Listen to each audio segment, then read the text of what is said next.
Hallelujah. Hallelujah. Hallelujah. Hallelujah.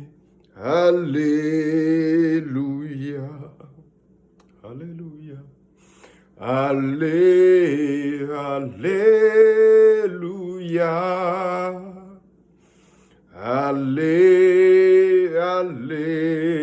Hallelujah. Hallelujah. Hallelujah. Hallelujah.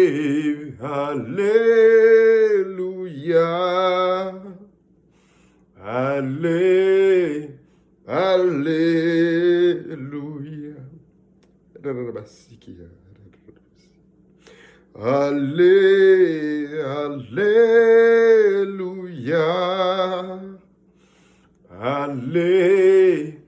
Hallelujah. Hallelujah.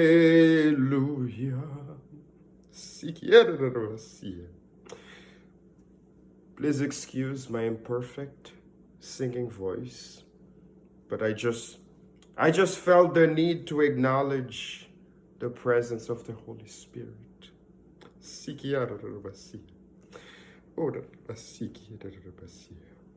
Welcome to Grace and Mercy. I'm glad to be joining you this Sunday afternoon. I would like to, for a few minutes, consider with you one of the most important verses in the entire Bible, especially the New Testament, which is John 10, verse 14. I am the good shepherd. I know my sheep, and my sheep know me. The New King James Version has it, I am the good shepherd. I know my sheep, and I am known by my own. To consider this verse for you in terms of what it means to know the good shepherd being God, I would like to focus on Genesis 22 verses 5, 6 to 8, which is the story of Abraham offering Isaac as a sacrifice. And when I consider this text, I believe that Abraham's attitude and his behavior towards God teach us some valuable lessons in terms of what it means to know God. Because Abraham is one of the few people whose faith seemed so perfect, which is one of the reasons that Abraham is often referred to as the father of our faith. To know, which is the main verb that we are considering today,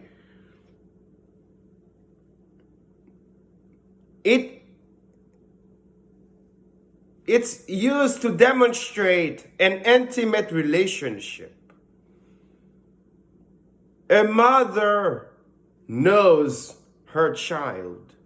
The child knows her mother. A mother does certain things for the child, and the child expects the mother to be there, to do certain things, to provide certain needs. And for me, that's one of the perfect examples, practical examples of what it means to know someone. The way that Jesus is referring to when he says he knows the sheep, being his followers, and his followers know him. Or even to consider the example that Jesus used himself, the sheep knows the shepherd. And what I would like to consider three ways that the sheep shows that they know, the sheep show, that they know the shepherd. One, they trust him. Two, they obey him. And three, they rely on him.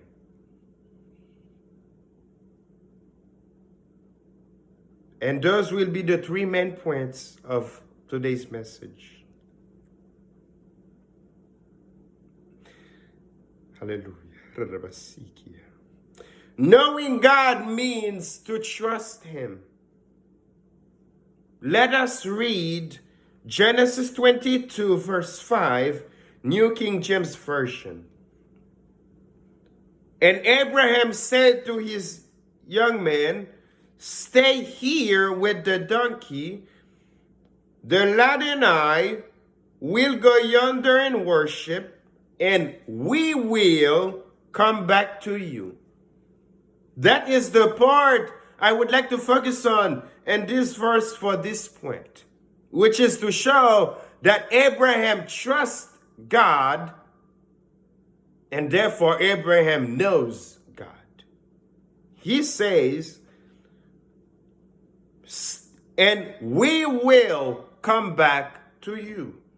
Now, to add some context, God had just asked Abraham to offer Isaac, his only legitimate son, as a sacrifice. Now, this matters because prior to that, God had promised Abraham a son. And when Isaac was born, it became clear to Abraham that Isaac is that legitimate son that God promised him. Now, here we are a few years later.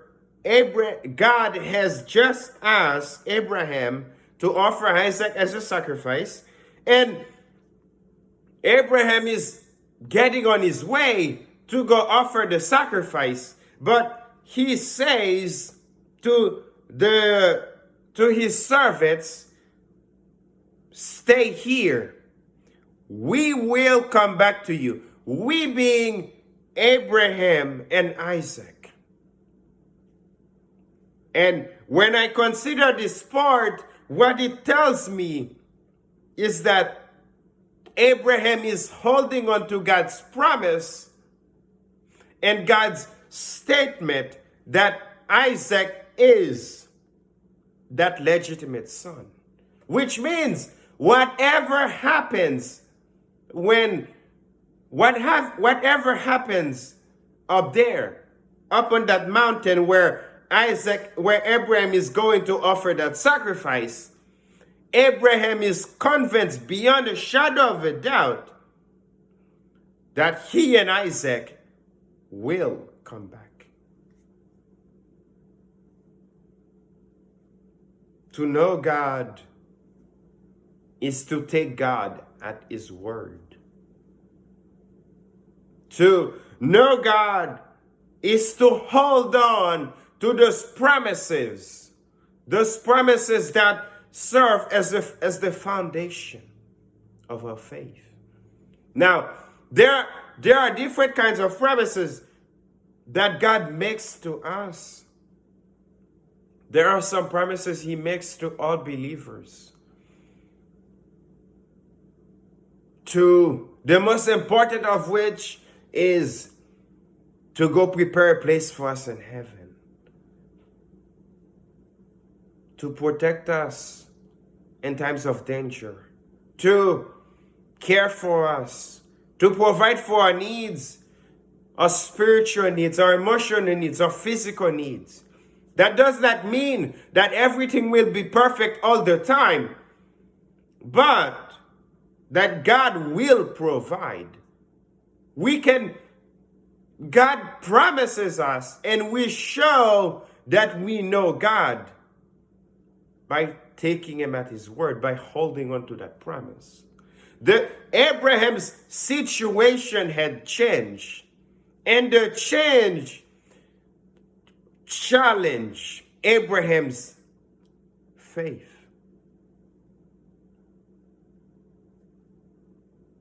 The promise was that Isaac is that legitimate son.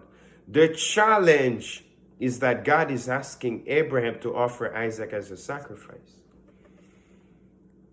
There are times when situations will come up that will challenge those promises that God makes to us. God promises to provide for your financial needs, but you've just lost your job. God promises to bless you with good health, but you've just been diagnosed with cancer. God promises to bless your marriage, but your spouse has just walked out. God promises to protect your family, but you've just found out that a shooting has taken place at a school where your child attends. Those situations challenge the promises. But in the face of those challenges, we show that we know the person as in God. We show that we know God by holding on to his promises and taking him at his word. That's why Jesus says, I am the good shepherd. I know my sheep know me. Even when the wolves come threatening my sheep, they know me. And because they know me, they do not go running astray. They stay and they hold on to the promise that I will protect them. Because when Jesus is saying he is their shepherd, one of the things he's saying, he promises protection. He promises nourishment. He promises provision. He promises care to the sheep. So when the wolves come hunting, the sheep show that they know the shepherd by staying close and holding on to the shepherd's promise. We know that we trust. We show that we know God by obeying him.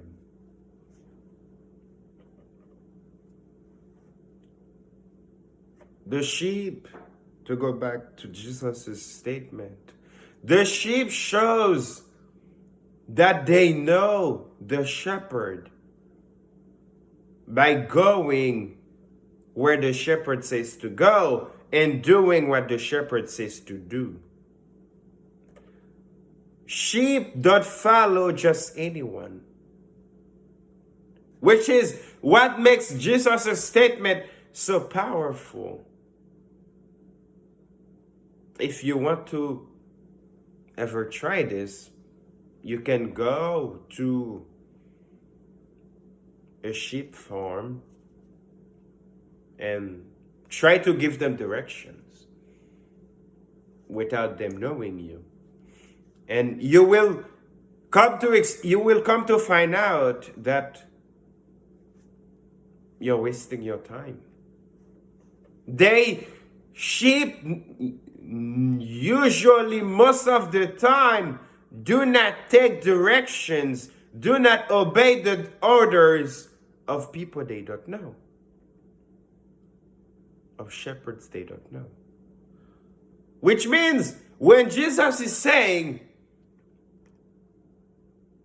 I am the good shepherd, my sheep know me, my sheep will do what I ask, If the sheep is not doing what I ask, then the sheep does not know me. One of them is true, the other one is not. They cannot be both. They cannot be both true. They cannot both be true.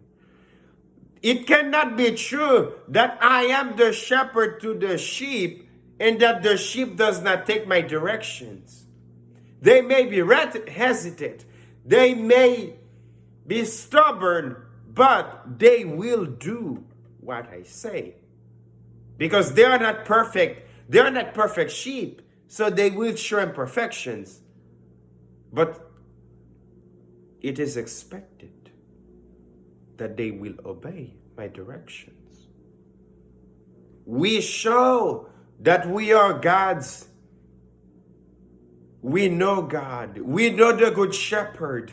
We know the one who's leading us by obeying Him, obeying His will. We trust Him. But we follow up that trust by doing what He's asking us to do. Imagine that God is asking you to. Imagine that you're going through a financial difficulty and your paycheck is barely cutting even with the bills you have for this week. But God is pressing on your heart to give. To give. Not just to give, but to give a significant amount.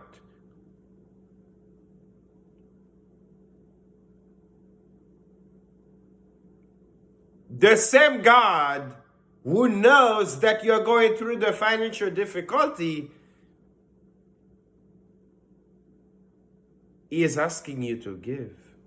Now, based on Abraham's example, we show that which we know God by trusting that, yes, I'm going through the financial difficulty, and yes, while my bank account is low, God is calling me to give. So, we will be all right. I can say that we will be all right because I trust that God's promise is true. Now, believing that, saying that, I must follow it up by doing what God is asking me to do. By giving the gift He's asking me to give.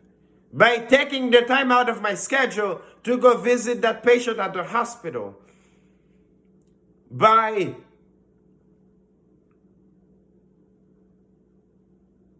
investing my time in the community. It does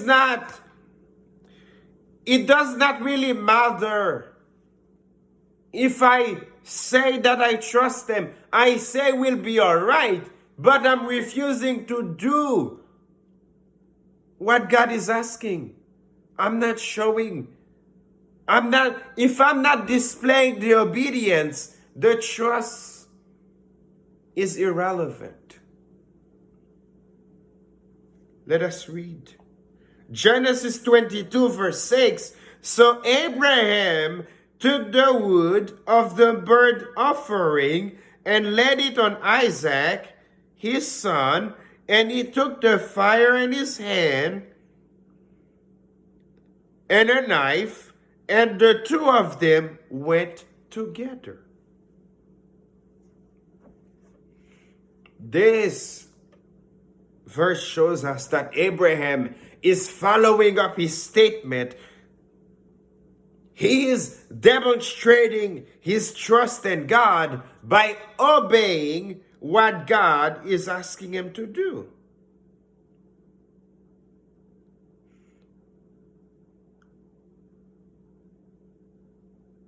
He is putting his faith into action.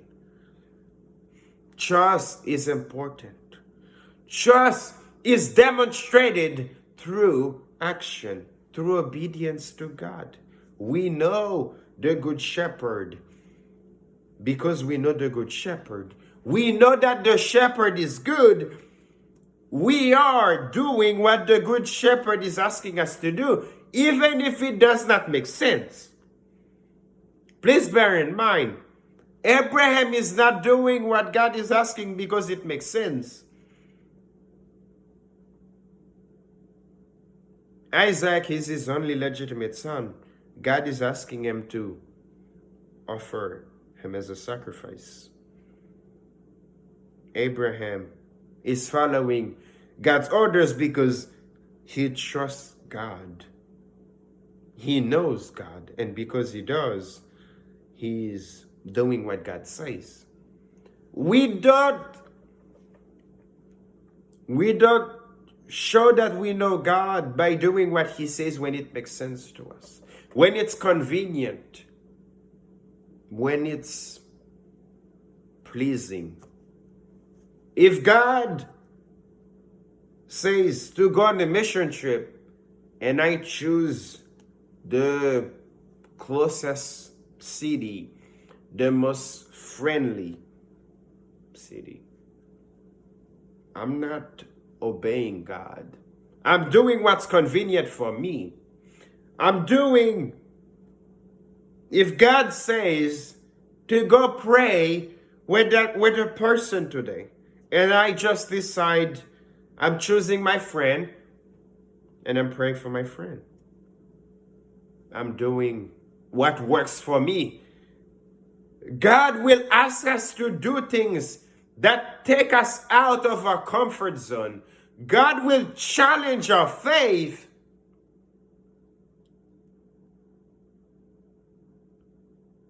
by asking us to do things that we do not want to do, things that we cannot do on our own, things that do not make sense to us, things that if it was up to us,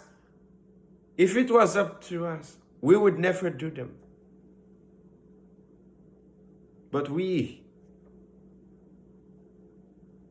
God still asks us to do them.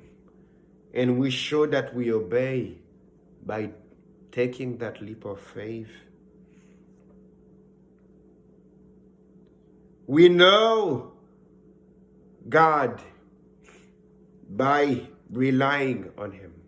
We show that we know the Good Shepherd by depending on the Good Shepherd to provide for us, to care for us, to protect us,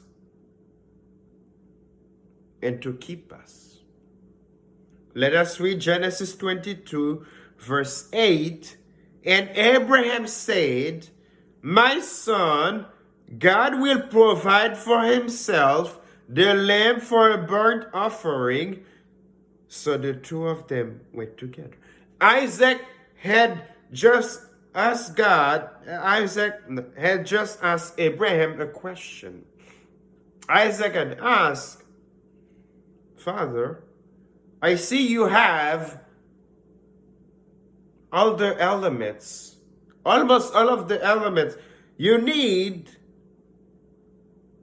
to offer the sacrifice. But there is no lamb." There is no lamb. There are times when God will ask you to do things. God will ask you to go to certain places, to pray for certain people, to ask for certain things, to trust him, to do certain things, to depend on him. There are situations where you will encounter. God will ask you to depend on him. And then to an unusual level. And people around you, the people around you will sometimes ask,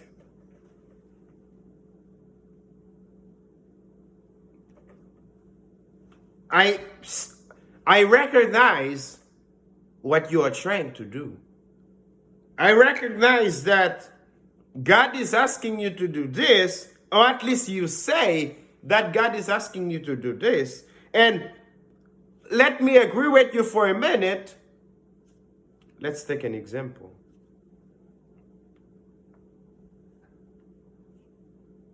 God is asking you to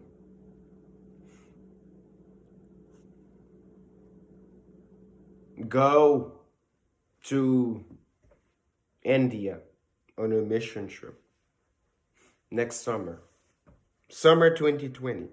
And we are in November, so that gives you about, let's say you're going to the mission trip in May, so that gives you about 7 months to get ready for the mission trip. And so far,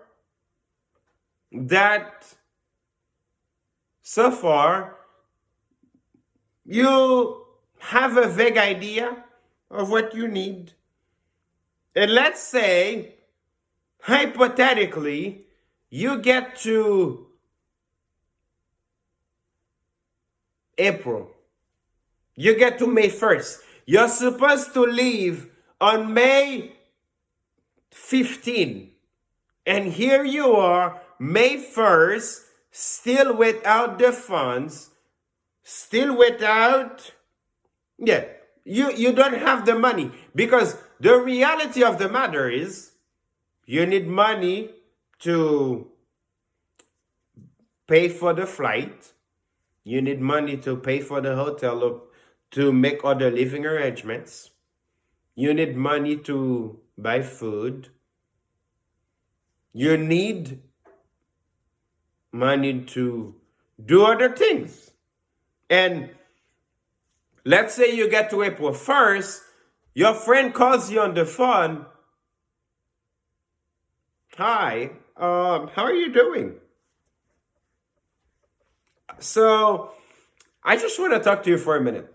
I know that you've been talking for the past 7 months about that mission trip you're going to in India. And can I be honest with you for a second? I just want to consider with you the fact that today is May 1st, you're leaving May 15, and you still don't have the money.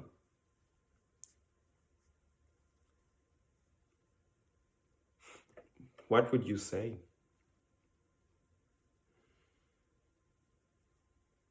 The question is not wrong.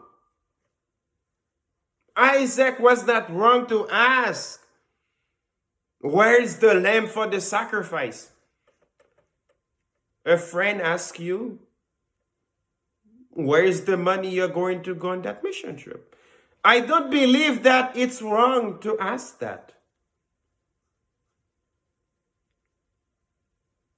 What makes the difference, in my opinion, and not just my opinion, but when I read this text, for me, what makes the difference is we can answer and say, well, the plan is there. I'm supposed to go April 15, May 15, sorry. But I don't know. I don't know what I'm going to do. I don't know how I'm going to get the money. I don't know who I'm going to ask. I don't know. God is asking me to do this, and I have no idea. I don't know. It's starting to get to my head. I've been losing sleep. I've not been eating. I'm stressed out. I don't know. That's one way to answer it.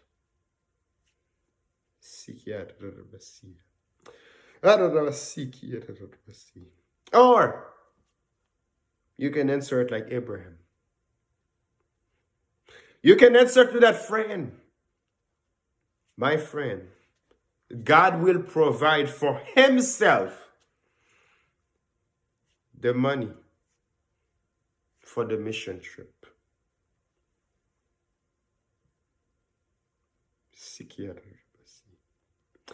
God will provide for himself the money for the mission trip.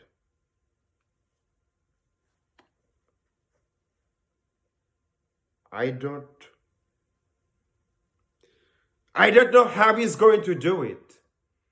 I don't know who he's going to use. But I believe that God will provide. Notice, it's that I will find out, I will find a way, I will make something work, I will try this, I will try that. No. God will provide.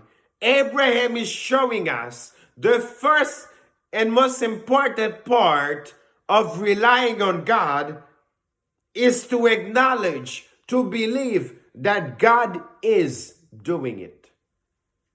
God is the one providing, not us. Abraham did not say, I will look around, I will try to find a lamb. God will provide for himself. Because it's God's work.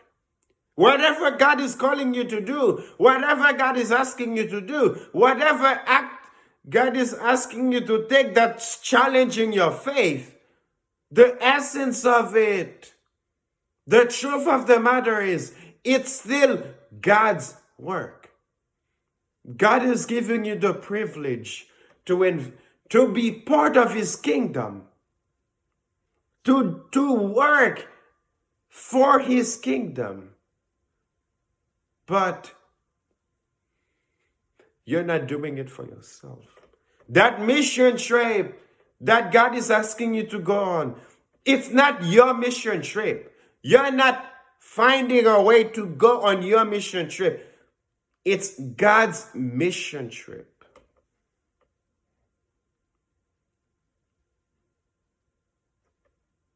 That gift that God is challenging you to make,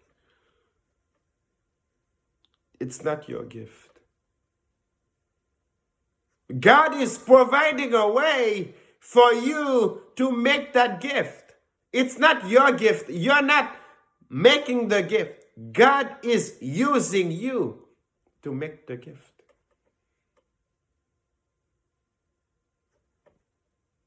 A lot of times, when God asks us to go to the extreme for him, we become hesitant.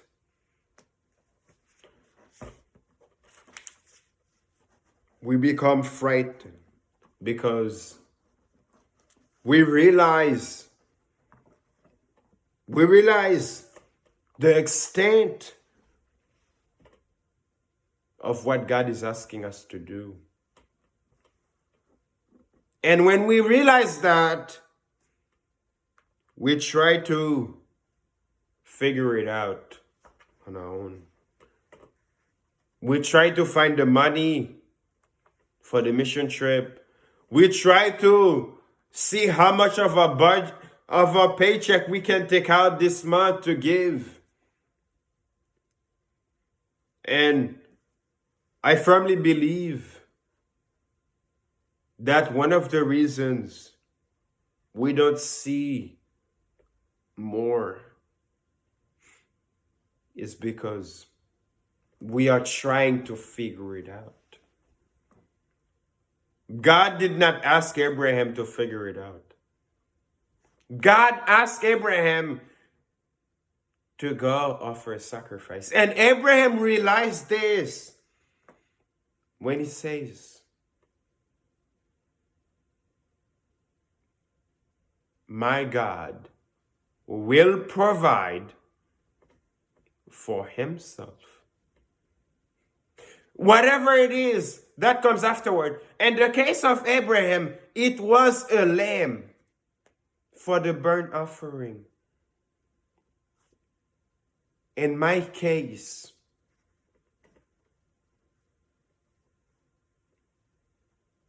it's something else. In your case, it's something else.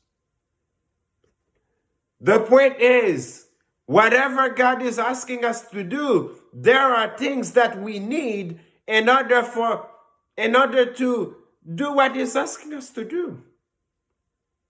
But in the face of those challenges, we show that we know God by trusting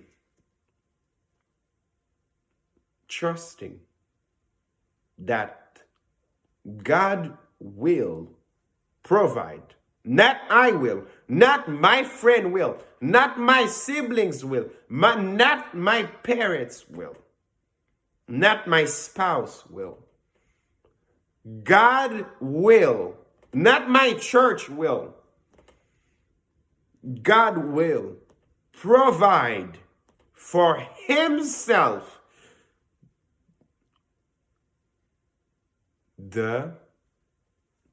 you can fill in the blank. When we get to the place where we say, like Abraham, God will provide for himself, we have that confidence, that firm conviction, then we do the things that God asks us to do. Without this conviction that God will provide for himself, we cannot do what God is asking us to do. May God give us the grace to know him, to believe in him, to trust in him, and more importantly, to obey him in what he's asking us to do, knowing with firm conviction that God will provide for himself because he is the good shepherd. Let us close with a word of prayer.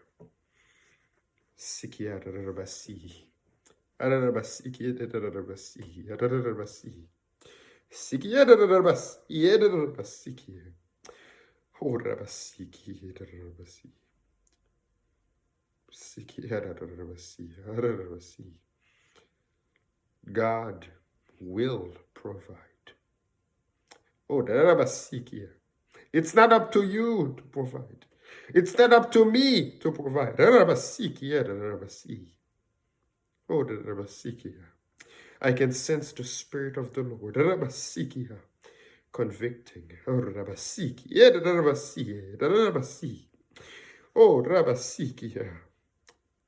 Saying, I will provide for my work. You know me.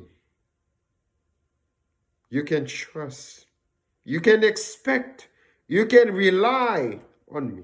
You can depend on me to provide for my work because you know me. I will come through.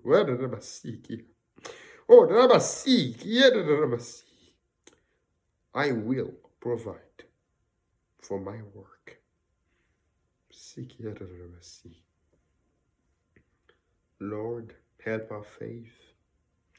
Help us to know you better. Help us to listen to you better. Help us to trust you better. Help us to hold on to you better. Help us to obey you. And help us to depend on you, knowing that you will provide for yourself what's needed. Lord, we trust you. Oh, Arabasiki, Edarabasi, Siki, Edarabasi, Arabasiki, Edarabasi. Oh, Rabasiki, Edarabasi. We trust you, God. We trust you. Amen. May God bless you. May God bless you. I encourage you to hold on to know God, and to believe that He will, oh, that He will provide for Himself what's needed. Have a blessed week, and I look forward to speaking with you next time. Amen.